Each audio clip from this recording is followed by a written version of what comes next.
Hoje eu concluo falando sobre os últimos reis, né, do reino de Judá, Josias e seus 3 filhos. Josias foi um rei bom, que fez tudo segundo o coração de Deus, que agradava o coração do Senhor.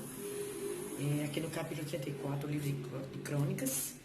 E o que eu aprendi, gente, com a história desses reis, uma das coisas que eu mais observei é como a gente começa, como a gente continua essa jornada, né, espiritual na nossa vida, seja em que área for, como a gente está fazendo as coisas, porque tudo vai definir o final de tudo.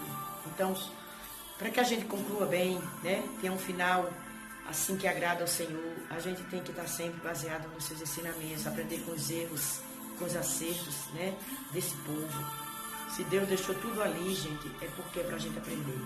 E também tem um sentido espiritual, né, dessas 2 casas de Israel, que muitos ainda não conseguem entender. Então é como essa música diz: Kadosh, Kadosh, Kadosh, Santo, Santo, Santo. Mergulhe profundamente no Santo dos Santos. E Deus vai te revelar coisas grandes e firmes que você não imagina. Então é isso, gente. Hoje eu vou concluir ele por 16º rei, Josias, e seus 3 últimos filhos, os 3 últimos reis foram seus descendentes, que foram péssimos reis. Mas eu não vou falar pelos maus exemplos, eu vou falar só sobre Josias e citar apenas o nome de alguns desses filhos dele que governaram até chegar a Babilônia tomar Jerusalém, né? Depois, quando eu for falar nos livros proféticos, né, de Jeremias, vai falar muito sobre os 70 anos do cativeiro da Babilônia. Então, gente, Josias, ele abole a idolatria, ele fez tudo que agradava ao Senhor, ele repara o templo, e o Quias, o sacerdote, achou o livro da lei. Neste momento, judeu diminuiu o som. Adonai, Elohim. Ô, gente, como é maravilhoso esse Deus.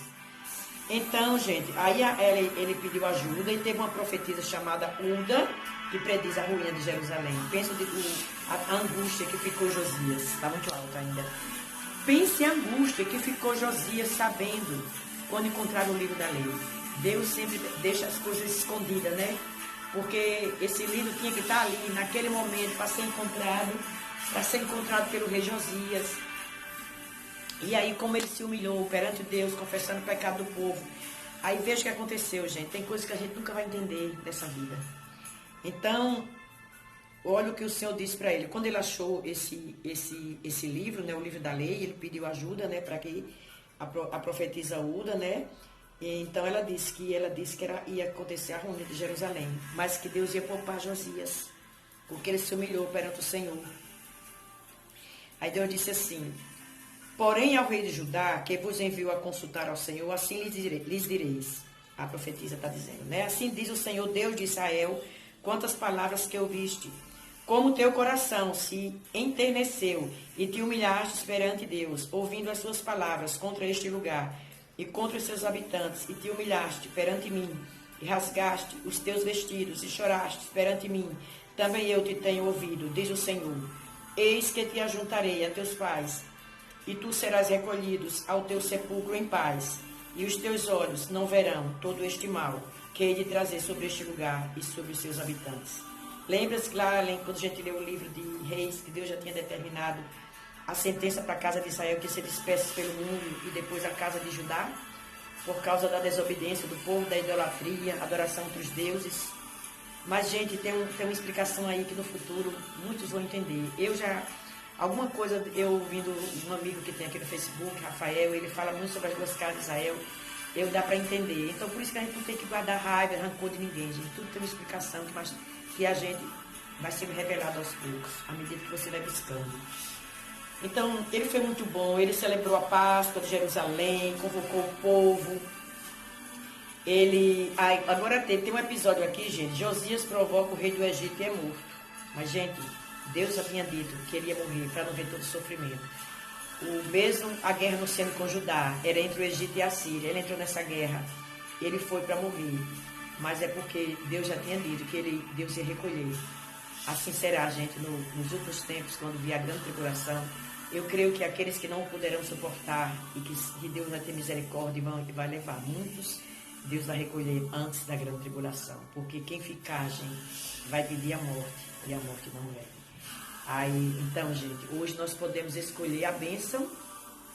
E Deus deixou ali no livro de Deuteronômio para aquele povo, né? Escolhe a bênção e viva. Né? E tinha também, que foi lançado no Monte Gerizim. E as maldições que foram lançadas do Monte Ebal, tudo Deus falou para o povo. Então, o povo ia ser espalhado pela terra se eles não obedecessem. E isso aconteceu. Mas também tem um sentido profético que nós ainda não entendemos muita coisa. Então, vem o filho dele, reina, Joaquim.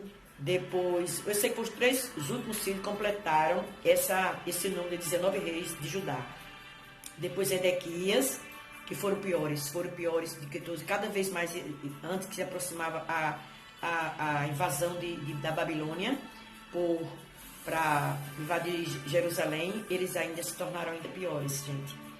E termina o capítulo, o versículo 23 do capítulo 36 do livro de Crônicas termina assim.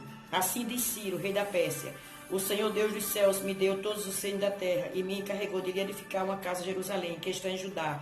Quem há entre vós, de todo o seu povo, o Senhor seu Deus seja com ele e suba. Então quem subiu foi Esdras, o próximo livro, que eu já li, inclusive já li Neemias, e depois ali vai construir o templo e os muros de Jerusalém. Então o governo foi durante o rei da Pérsia, foi durante o rei da Pérsia, né, que houve esse decreto, mas que isso não foi por bondade de Ciro, porque Deus sempre usava, né, os inimigos de Israel, ou para abençoar, ou para punição, quando eles davam desobediência, para chamar, para se voltarem para Deus. E então é isso, gente. Se a gente obedecer, as bênçãos nos acompanharão, mas se a gente desobedecer e viver no pecado, não que ninguém peque, porque aquele que diz que não tem pecado é pecador, então vai atrair maldição. Então a nossa própria vida, não é Deus. Somos nós que procuramos a bênção ou a maldição. Se a gente obedecer, as bênçãos nos acompanham. Se a gente desobedecer, as maldições nos acompanham. Então aquele como semear, ele colherá. Então termina com isso. Não que Ciro era bonzinho. Já tinha passado, Nabucodonosor tinha passado, ou seja, já estava no governo de Ciro. E Deus usa as pessoas do mundo para julgar o seu povo ou para abençoar o seu povo. E assim foi. É isso por hoje, vou encerrar por aqui. Próximo será Esdras.